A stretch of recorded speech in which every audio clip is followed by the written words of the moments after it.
जय हो। मेरे श्याम, मेरे श्याम, श्याम श्याम हरे हरे। मेरे श्याम, मेरे श्याम, श्याम श्याम हरे हरे। मेरे श्याम, मेरे श्याम, श्याम श्याम हरे हरे।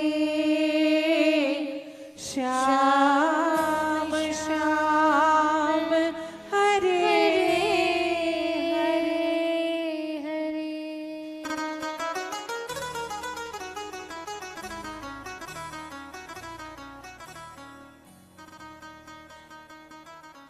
बोलिए श्याम प्यारे की। कथा में प्रवेश तो अपना हो ही गया है क्योंकि बाबा की शरण में आ गए हैं। तो हमारी कुछ बहनें हैं जिन्होंने बहुत मन से सेवा की है, तन मन धन से जो हमारी माताओं ने सेवा की है, उसमें से कोई कोई बहन ऐसी है जो आज बाबा को प्रणाम करके अपना हृदय यहाँ रख के अपना शरीर लेके कोई काम से, सामाजिक काम से बाहर जा रही है। तो यही सोच के कि उनका सामाजिक काम भी हो जाए, क्योंकि बाबा ने कहा है और गुणी जनों ने कहा है, भैया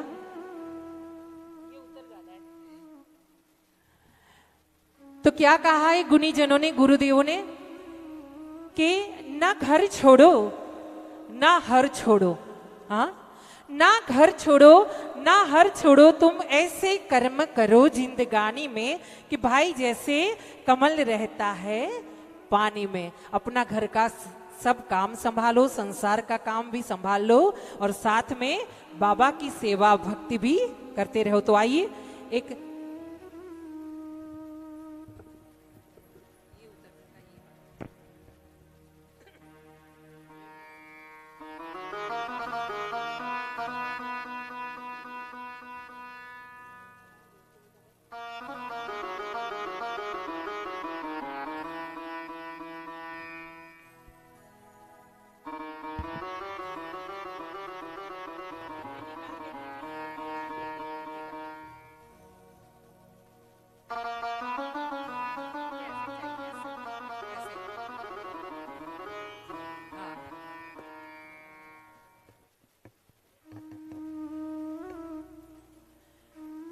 तो आइए सबसे पहले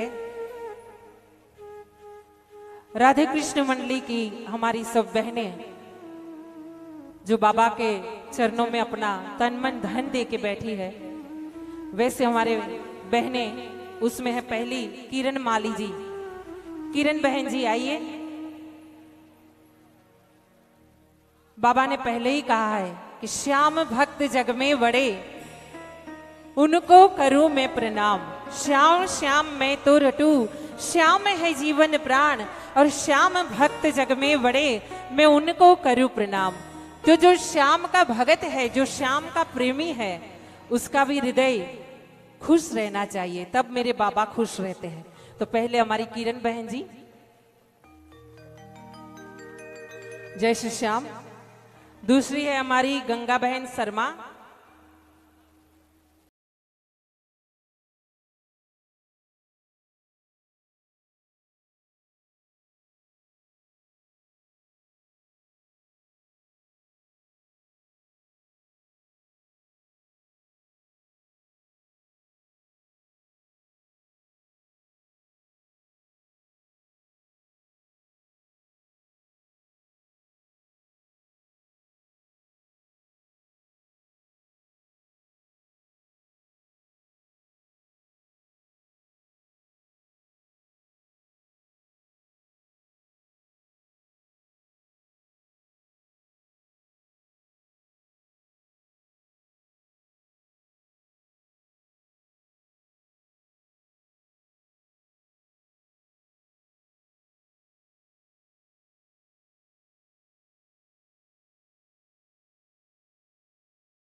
आप चाहे तो जयकारा लगा सकती हो। बोले श्याम प्यारे की।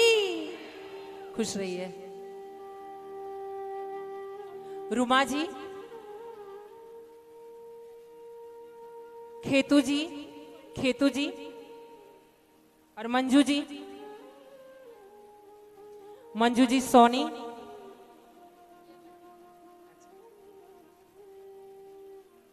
आइए बाबा की शरण में तो फटाफट आना चाहिए। जय श्री श्याम।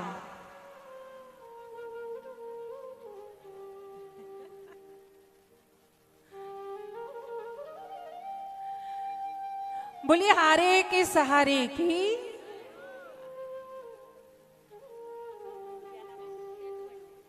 एक खेतू आंटी है जी, राधे कृष्ण मंडली की सबसे बुजुर्ग सदस्य। जय हो जय हो जय हो। बोलिए श्याम प्यारे की। इनमें से कोई बहन है जो आज सूरत से अपने गांव जा रही है, इसलिए पहले इनका सम्मान कर लिए कि इनका मनोबल बना रहे और ऐसे ही बाबा का आशीर्वाद इन पर बना रहे। तो आइए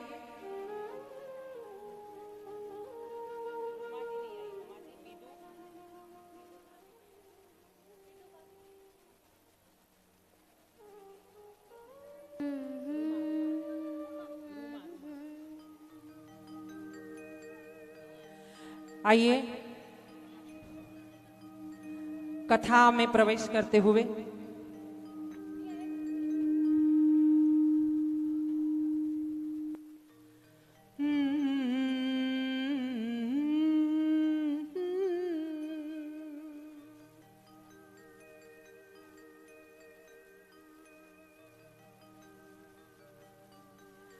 सबसे पहले कहा गया कि महामंत्र का जाप करो, अपने हृदय को साफ करो।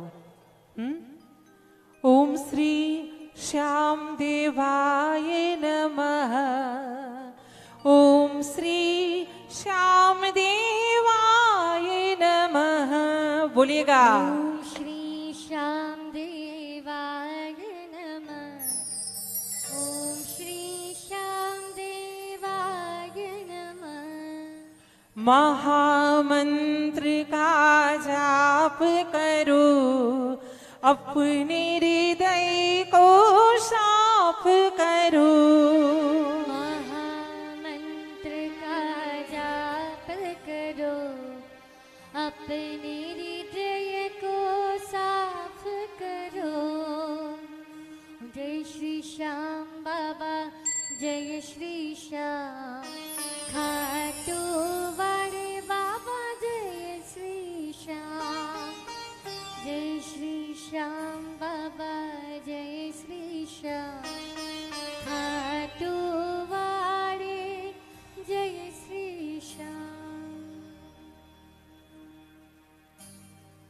जितने भी मेरी माताएं बहनें मेरे भाई यहाँ विराजे हैं, उनके हृदय में विराजमान परम परमात्मा ऐसे मेरे बाबा श्याम के चरणों में अपना तन मन धन समर्पण करते हुए, जो हर बार हम कहते हैं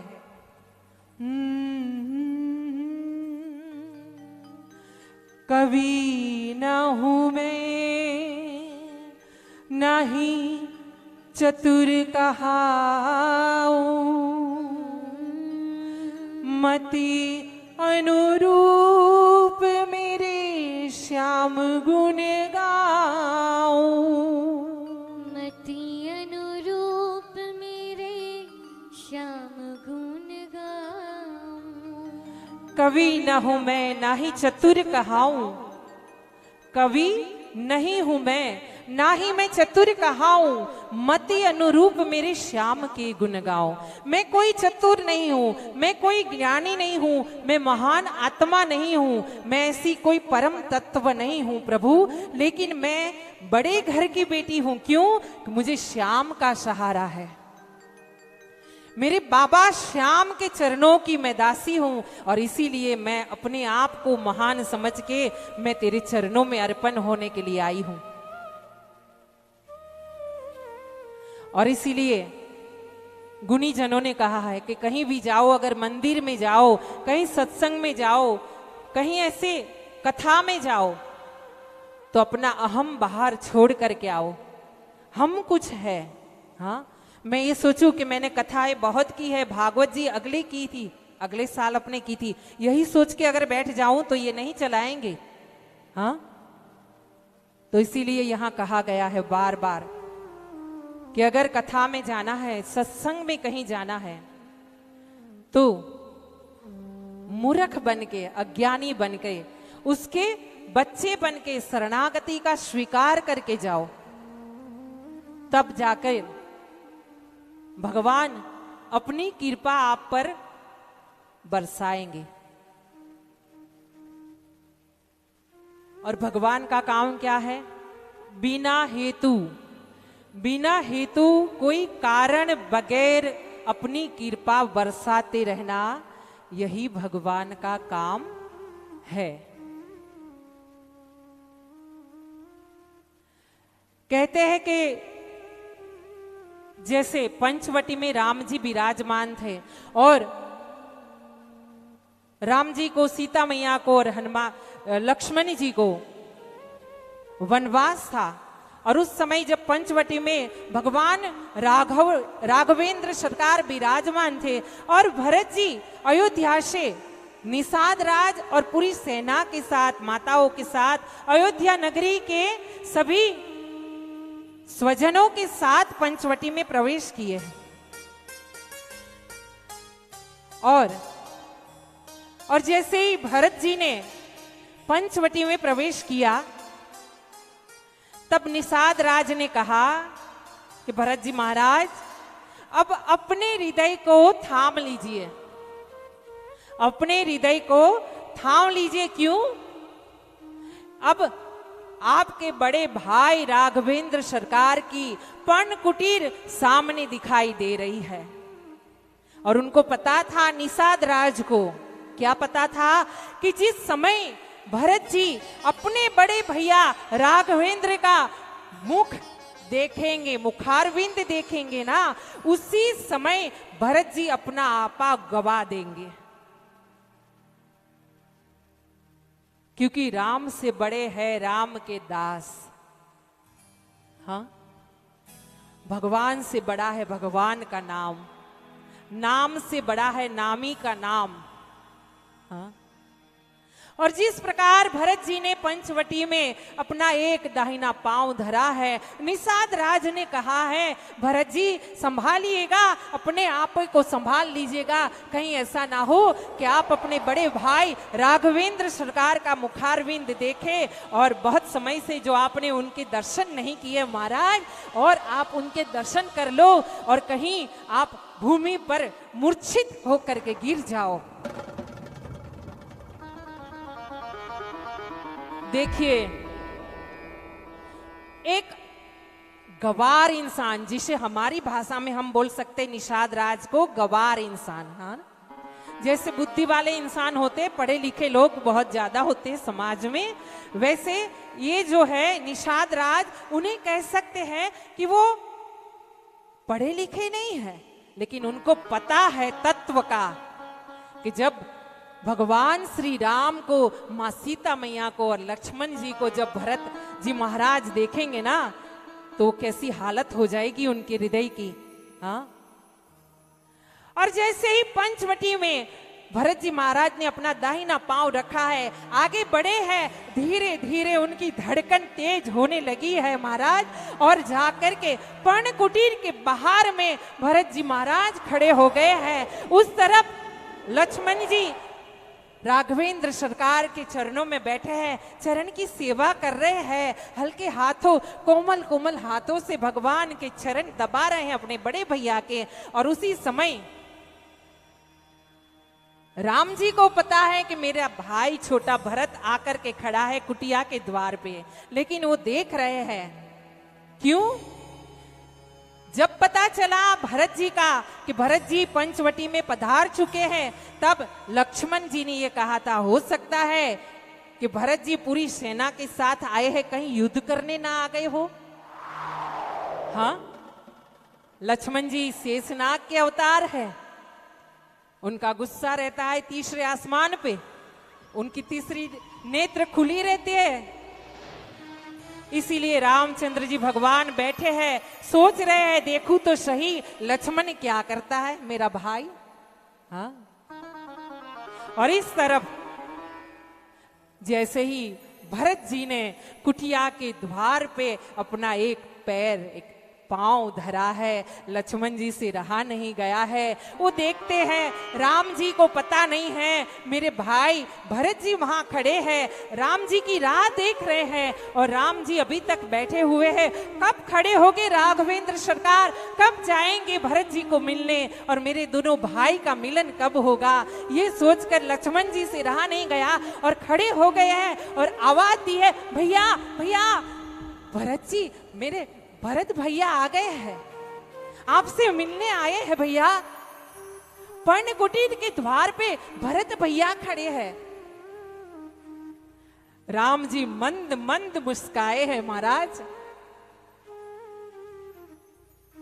कहते हैं कि परम तत्व की छांव में अगर कोई आ जाए ना, तो पापी से पापी, बड़ा भी दानव क्यों न हो, दैत्य क्यों न हो, वो भी पुण्यशाली बन जाता है।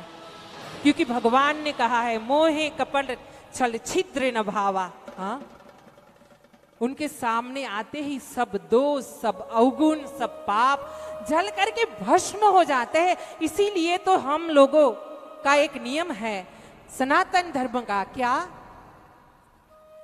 मंदिर में आना। नहीं तो भगवान तो निर्गुण निराकार भी है, भगवान को साकार देखने की जरूरत तो बाद में है। क्यों है कि अगर उनको देखेंगे तो उनका चेहरा मन में बसेगा, मन में बसेगा तो याद रहेगा, याद रहेगा तो संसार में चलते फिरते कहीं भी जाएंगे, उनको याद कर करके कोई भी बुरा काम नहीं कर पाएंगे महाराज। और भरत जी महाराज के नेत्रों से अश्रुओं की धारा बह रही है। रामचंद्र भगवान वहां से उठे हैं, उनका उपवस्त्र नीचे गिर गया है, उनके पास में जो धनुष पड़ा था उस साइड पे नीचे गिर गया है एक तरफ, और राम जी ने अपने पांव ऐसे बढ़ाए हैं जैसे धरती की आवाज आ रही है, धम धम धम। राम जी दौड़े हैं अपने भाई को मिलने के लिए, और इसी प्रकार जिस प्रकार राम जी दौड़े हैं भाव से भरत जी को मिलने के लिए, उसी प्रकार भरत जी ऐसे गिरे हैं जैसे छड़ी को सीधा खड़ा कर दिया हो और फिर छोड़ दिया हो, धड़ाम से छड़ी धरती पर गिर जाए, लकड़ी धरती पर गिर जाए, वैसे ही भरत जी महाराज राघवेंद्र सरकार के चरणों में गिर के दोनों हाथों से नमस्कार करके उनके दोनों चरणों को पकड़ लेके और अपने अश्रुओं की धारा से भगवान राम के चरणों को धो रहे हैं। और इसी प्रकार हम सब मिल करके बाबा श्याम के चरणों में गिरते हैं और दोनों हाथों से नमस्कार करते हैं और कहते हैं, बाबा मैं जन्म जन्म की पापी आज तेरी शरण में आए हैं बाबा, तू मुझे ऐसे ऐसे स्वीकार कर ले बाबा, मैं जैसे तेरा परिवार हूं। तू मुझे ऐसे शरण में ले ले बाबा, मैं जैसे तेरा बच्चा हूं, तेरा बालक हूं, तेरा टाबर हूं। तू ऐसे सर पे हाथ रख दे बाबा मेरे, जैसे तू मेरा परिवार का एक सभ्य है। ऐसे ही चरण को पकड़ के रखिएगा, अपने अपने इष्ट देव को याद रखिएगा, वरना ये संसार जो है ना बहुत बड़ा भवसागर है। और ये रोग जो है ना, मैं हूं मैं हूं मैं कुछ हूं, ये भवरोग बहुत बड़ा भवरोग है। अगर एक पल के लिए, एक पलक झपकाने का समय जो होता है ना, निमिष मात्र, अगर एक क्षण के लिए आपने इनका सहारा छोड़ दिया ना, फिर कहीं भी कहीं भी कहीं भी किनारा नहीं है। और इसी प्रकार रात दिन अपने इष्ट के चरणों में प्रणाम कीजिएगा पूरे हृदय से।